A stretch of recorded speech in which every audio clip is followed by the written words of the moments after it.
Yeah, thank you. So our next topic are study strategies, and this section is for Nicole. So the first question is, think about a study method that's improved your understanding of a subject. Why was it more effective than other methods that you might have tried?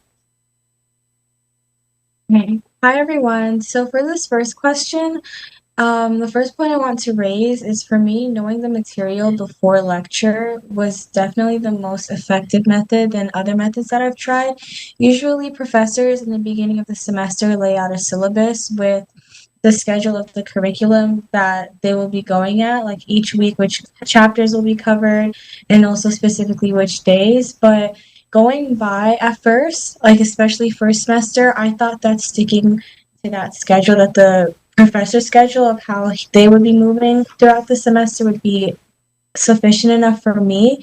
But it wasn't until I was knowing the material ahead of lecture that was honestly best and worked the best for me because having a pre-notion of what the professor is going to be explaining during the lecture time will also help me um, come up with any questions that I may have, even though I may already know the material that they're going to be teaching during class time. Knowing it beforehand can, even though it's like a second reteaching, during that second reteaching is usually when the most questions often come up and help me get a better understanding of what the professor is teaching. Yeah, I completely agree. Next question. How can students identify when a study strategy is not working and know when it's time to try a different approach?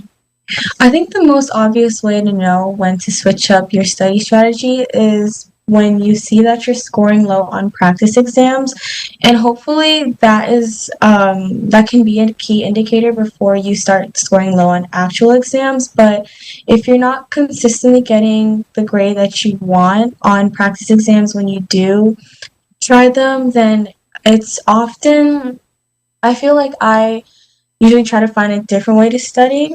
And also just after you have studied or think that you have had like a very productive study session, once you're done, and usually what I do is I take a step back and I just think in my head for a little bit how much confidence I have in this material.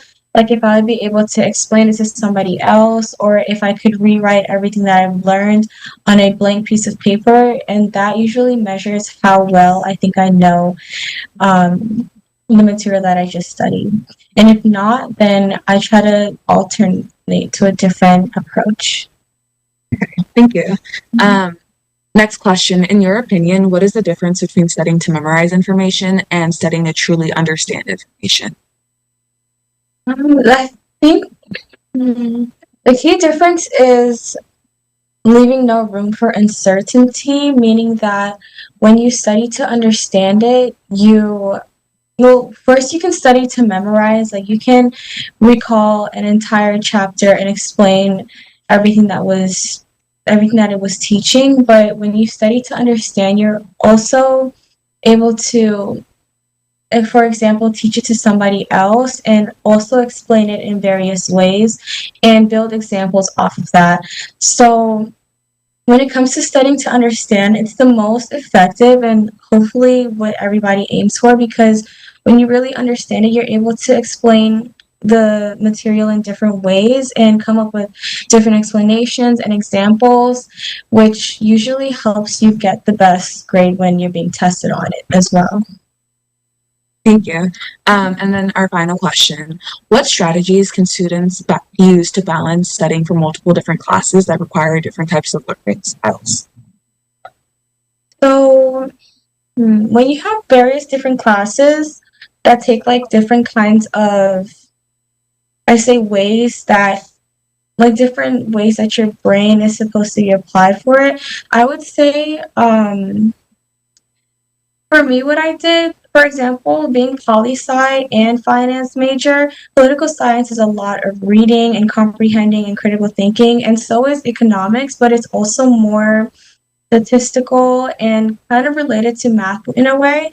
So usually what I would do was I had most of my study sessions for economics or my finance major related. classes right after my economics classes. And then in the evenings or early mornings is when I would knock out my political science work because that's when I'm able to read for longer times on end.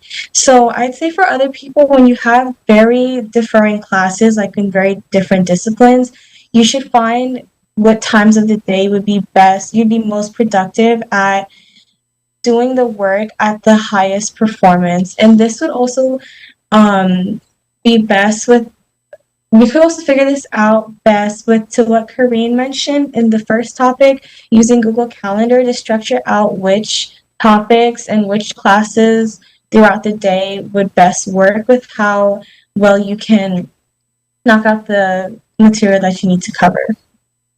Perfect. Thank you so much.